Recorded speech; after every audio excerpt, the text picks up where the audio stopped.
Hello student, welcome my channel Shri Academy, and now we are about start question number 3, exercise 1.5 for class 9th. And in this question we have recall pi. आपने पाई से ये ध्यान में आया होगा कि पाई क्या होता है. पाई एक इर्रेशनल नंबर है. कैसा नंबर है? इर्रेशनल नंबर है. अब इरेशनल नंबर क्यों है? क्योंकि जो पाई की वैल्यू होती है, अभी हम आगे नहीं बढ़े, क्योंकि जो पाई की वैल्यू होती है वो क्या होती है? 3.1415926535 dash dash dash dash dash. Right. तब ऐसा क्यों? इसका मतलब ये हुआ कि ये एक तो क्या है, नॉन रिपीटिंग है, नॉन रिपीटिंग है और नॉन टर्मिनेटिंग है. राइट. नॉन टर्मिनेटिंग है.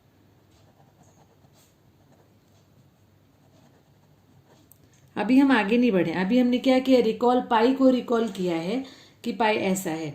Pi is defined as the ratio of circumference. अब पाई के बारे में क्या कहा है कि पाई को इस क्वेश्चन में कैसे डिफाइन किया है? Ratio of circumference. रेशियो दिया है किसका? सरकमफ्रेंस. सरकमफ्रेंस कौन सी हुई? ये हमने एक सर्कल बना लिया है. पाई को कैलकुलेट करने के लिए हमने क्या किया? एक सर्कल बनाया, और उसमें ये जो बाउंड्री है, ये जो बाउंड्री है वो क्या है? वो बाउंड्री है, उसे हमने सरकमफ्रेंस नाम दिया है. राइट. और फिर उसमें ये है circumference of a circumference a C, मतलब सरकमफ्रेंस को नाम दिया है C, of a circle to its diameter, और डायामीटर को उसने क्या नाम दिया? डी. और डायामीटर क्या हो गया? रेडियस का जस्ट डबल. ये तो हो गई हमारी रेडियस. राइट. और ये हो गया हमारा डायामीटर. तो ये हमारी हो गई रेडियस और ये हमारा हो गया है सरकमफ्रेंस. तो अब ये जो गिवन है that is pi equal C upon D. Pi equal क्या हो गया है? C upon D. That means ये है कि हमें पता है कि पाई इरेशनल नंबर है, जो मैंने आपको इंट्रोडक्शन वीडियो में बताया है. बट अभी जो यहाँ पर ये बोल रहा है पाई इक्वल क्या हो गया है? C upon D. मतलब अब जो पाई की वैल्यू निकलेगी वो सरकमफ्रेंस और जो डायामीटर है उसके रेशियो से जो वैल्यू निकलेगी वो एक पाई है. क्लियर हो गया. अब यहाँ पर हमें क्या करना है? अब हमें ये बताना है कि हमें मालूम है कि पाई रेशनल नंबर है, लेकिन ये यहाँ पर किस फॉर्म में आ गया? पी अपॉन क्यू की फॉर्म में आ गया. पी अपॉन क्यू की फॉर्म में आते वो कौन सा नंबर हो गया है? रेशनल नंबर हो गया. कौन सा नंबर हो गया? रेशनल नंबर हो गया. ये तो है इरेशनल, और जो वैल्यू से अगर हम पाई की वैल्यू फाइंड करते हैं तो वो क्या हो गया? रेशनल नंबर है. तो how can it is possible कि एक ये तो इरेशनल हो गया और ये रेशनल हो गया, तो यहाँ पर ये क्या हो गया है? एक कॉन्ट्राडिक्शन आ गया है. तो इसे हम कैसे सॉल्व करेंगे कि ये जो पाई है वो इरेशनल हो जाए. अब यहाँ पर क्या है? पाई क्या है? इरेशनल नंबर है. मैं अगेन यहाँ पर लिख देती हूँ, पाई यहाँ पर क्या है? इरेशनल नंबर है. पाई इरेशनल नंबर हो गया. तो इसके अकॉर्डिंग इरेशनल नंबर बनाने के लिए हमें क्या करना है? या तो सी अपॉन जो डी है वो क्या होना चाहिए? इरेशनल नंबर होना चाहिए, लेकिन ये किस फॉर्म में है? पी अपॉन क्यू की फॉर्म में. तो इस हिसाब से ये क्या हो गया? रेशनल नंबर हो गया. तो अब ये है कि जो रेशनल नंबर है वो इरेशनल नंबर कैसे बनता है या फिर कब बनता है, ये मैंने आपको इंट्रोडक्शन वीडियो में बताया है कि इसमें या तो क्या होना चाहिए? एक रेशनल होना चाहिए और एक इरेशनल होना चाहिए.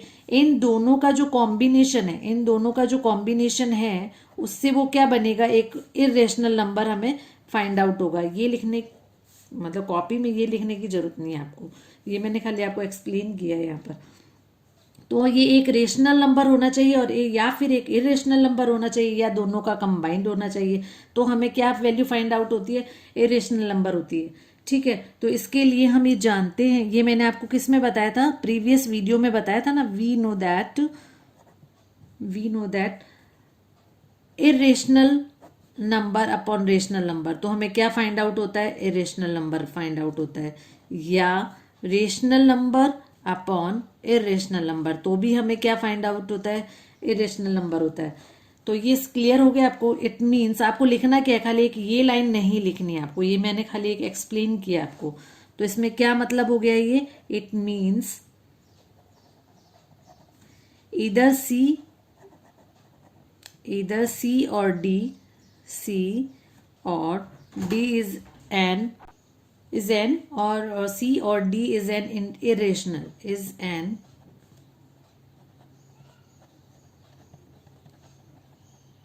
irrational number. अगर इन दोनों में से कोई भी अगर ऐसा होगा, that's why, so there is no contradiction, there is no contradiction, मतलब ये हो गया कॉन्ट्राडिक्शन। तो इसका मतलब ये हो गया है कि अगर इन दोनों में से कोई भी एक नंबर, कोई भी एक नंबर सी और डी में से कोई भी एक नंबर इरेशनल है, तो यहाँ पर कोई भी कॉन्ट्राडिक्शन नहीं रहेगा, तब यहाँ पर जो पाई की वैल्यू है वो क्या हो जाएगी, वो इरेशनल नंबर हो जाएगी। क्लियर हो गया कि यहाँ जो पाई की वैल्यू है, देखो यहाँ पर जो पाई की वैल्यू है ना वो फ्रैक्शन में है, और ओनली फ्रैक्शन से हम ये नहीं कह सकते कि ये रेशनल नंबर होगा या इसको ये रेशनल नंबर होगा। ठीक है, इसको हम इरेशनल नंबर भी बना सकते हैं। किसी एक को भी अगर हम इरेशनल नंबर बना लें तो वो क्या हो जाएगा, वो इरेशनल नंबर हो जाएगा। तो इसके लिए अगर हमें कोई एग्जाम्पल से देखें, लाइक हमने एग्जाम्पल में ये ले लिया कि अगर हम डायामीटर यहाँ पर क्या ले लेते हैं, 2 ले लेते हैं। ठीक है, ये मैं एग्जाम्पल से ले रही हूँ, डायामीटर मैंने 2 ले लिया, तो सॉरी रेडियस 2 लिया, तो ये क्या हो गया है, 4 हो गया है। लेकिन ये तो हो गया डायामीटर, कितना हो गया है, 4 हो गया है।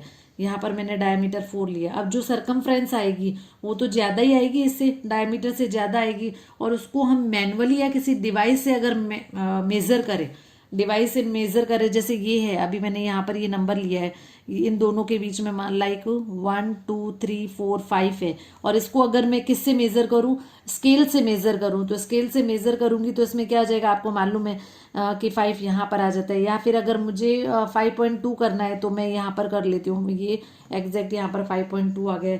लेकिन ये 5.2 अगर हम बड़े स्केल से लें तो इनके बीच में, अभी तो इनके बीच में कितने पॉइंट्स आ रहे हैं, 10 पॉइंट्स आ रहे हैं, बट इसके बीच में बहुत से पॉइंट आ सकते हैं। तो ये हो गया कि अगर हम इसकी जो लेंथ है, इसकी जो बाउंड्री है, अगर हम इसको स्केल से मेजर करेंगे तो वो एक अप्रोक्सीमेट रिजल्ट नहीं आएगा। ठीक है, जो मेजर करेंगे तो क्या होगा, अप्रोक्सीमेट जो रिजल्ट होता है can never be an exact value, तो वो एक एग्जैक्ट वैल्यू हमें उससे फाइंड आउट नहीं होगी। तो इसके लिए हम क्या लिखेंगे, रिमेंबर दैट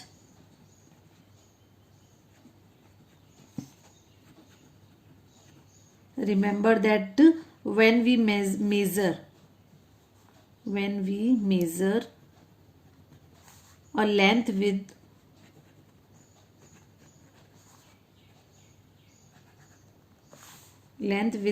scale और डिवाइस, किसी भी डिवाइस से अगर हम करते हैं, we get only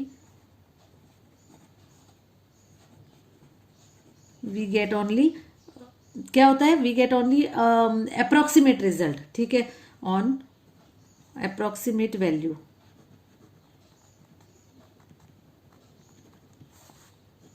approximate result ये हमें फाइंड आउट होगा। So we never realise that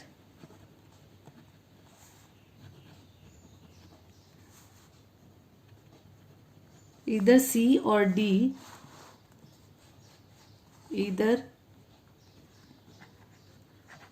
or D, irrational, क्या होगा, इन दोनों में से कोई भी एक इरेशनल नंबर हो सकता है। So pi equal C upon D, किस फॉर्म में, P अपॉन, नहीं, तो यहाँ पर ये क्या हो गया, यहाँ पर कोई भी हमें कोई कॉन्ट्राडिक्शन नहीं मिला, और पाई क्या हो गया है, एक इरेशनल नंबर हो गया है। तो देखो आपको अब इसको शो कैसे करना है, आपको इसे शो करने के लिए ये मेंशन करना, सबसे पहले आपको इसमें ये बताना है कि पाई एक इरेशनल नंबर है। क्यों हुआ, क्योंकि ये पाई की वैल्यू क्या होती है, ये होती है नॉन रिपीटिंग, नॉन टर्मिनेटिंग।